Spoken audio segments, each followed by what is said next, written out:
Et évidemment ici, non, pardon, il n'y a pas de moins ici. Donc vous le multipliez par un gamma.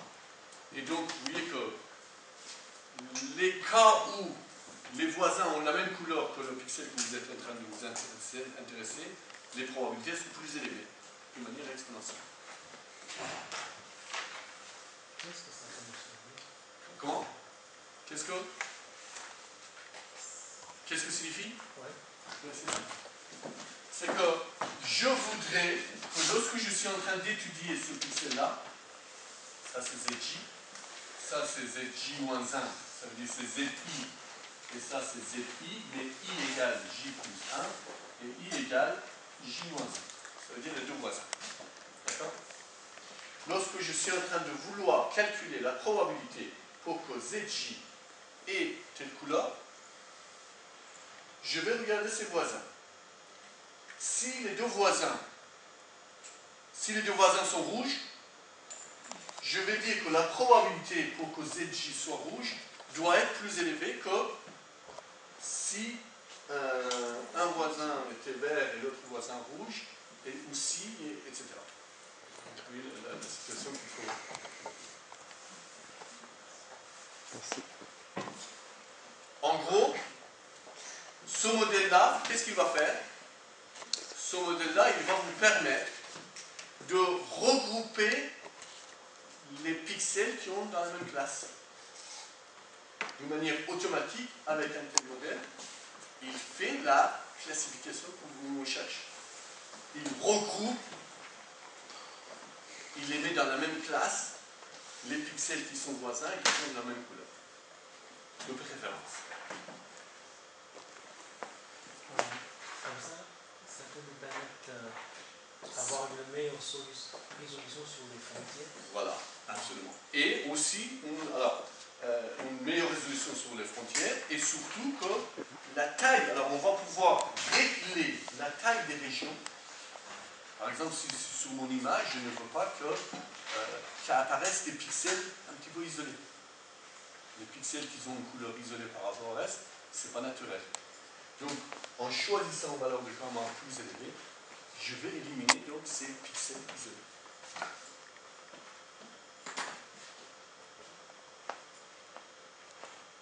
Voilà, donc c'est le deuxième modèle. Alors, la suite des calculs, c'est, bon, il faut, ça c'est pour P de Z, après P de F, sachant que Z, ça n'a pas changé par rapport à tout à l'heure. Après, on va pouvoir l'écrire, etc. Donc, pouvoir faire le calcul. Alors, ça devient plus complexe, ça devient encore plus complexe, l'écriture des équations. Mais bon, vous avez tous les détails dans. C'est pas le cas? Bon, je pense qu'on va en arrêter là. Vous avez des questions? Donc voilà, donc je vous ai juste introduit, vous avez vu les modèles de plus en plus sophistiqués. Donc, à partir de prochaine séance, maintenant on sait qu'il existe, évidemment, plus le modèle a priori est complexe, plus les calculs, plus les expressions donc, de la loi postérieure vont être complexes, et plus évidemment donc les aspects calcul deviennent plus importants. Mais on est obligé, effectivement, comme je vous ai dit, si on voudrait aller de plus en plus vers des performances, surtout dans les situations où on n'a pas beaucoup de données, alors, il y a deux cas. Il y a des situations où on n'a pas beaucoup de données, le problème est mal posé, on est obligé donc de mettre l'a priori. Et on est obligé de mettre des a priori de plus en plus sophistiqués parce que y a un besoin de ça. Donc voilà donc comment. Alors, dans tout ça, je vous ai parlé donc de P de F sachant Z. Je n'ai pas encore parlé donc de P de F sachant F et Z sachant G. Vous voyez que les calculs après deviennent encore plus complexes au niveau de l'écriture de reste. Mais une fois qu'on a compris le principe, après, il y a pas mal de choses, il suffit donc d'être un petit peu patient et on écrit donc les équations les unes après les autres et ça se déroule très bien. Alors, ce modèle-là, le modèle de Potts, est utilisé dans le domaine de classification, comme j'ai dit, en imagerie hyperspectrale, partout où vous devez faire des classifications. C'est un modèle qui est utilisé, mais Jusque-là, c'est ce modèle-là qui est parfaitement, je dirais, maîtrisé. Il existe des logiciels qui font tous les calculs pour vous, en fait, toutes les étapes que je vous ai demandé de dériver, optimiser, etc. C'est fait. Pour ce modèle-là, c'est fait. Pour les autres modèles, c'est partiellement fait de manière théorique. Et aujourd'hui, on est depuis une dizaine d'années, et aujourd'hui, on est en train de réellement les implémenter pour des vraies applications en pratique. Ça avance. Oui, ça avance, et on a déjà implémenté donc ça pour des problèmes de tomographie à rayons X. Il y a un projet qui est en cours au niveau donc, des collaborations entre le laboratoire CNRS et le CEA.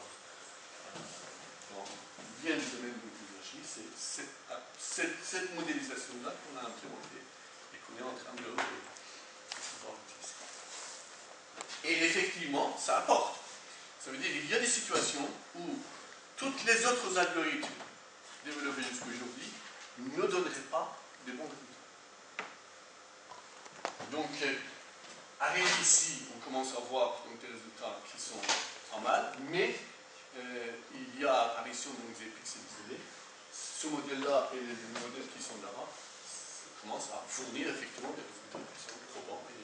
Alors que là c'était une situation où on est obligé, lorsqu'on n'a pas beaucoup d'informations, lorsqu'on est à langue limitée et qu'on n'a pas beaucoup de projections, on est obligé donc de faire aller donc, dans cette direction-là pour obtenir quelque chose qui soit. Voilà. Dans le domaine de l'imagerie médicale, où on a beaucoup de données tout autour, on n'a pas besoin de ça. Les méthodes les plus simples, ça donne des bons résultats. Mais même pour améliorer par exemple les performances de ces genres d'appareils, si on voudrait envoyer moins de doses, ça veut dire quoi? Ça veut dire faire moins de projections. Et si on fait moins de projections, c'est là que les méthodes classiques ne donnent pas de bons résultats. Ça devient catastrophique. Et c'est là qu'on a besoin de modèles plus sophistiqués pour obtenir le résultat. Bon. Questions? Commentaires? Alors, les exercices, je vous ai donné une partie.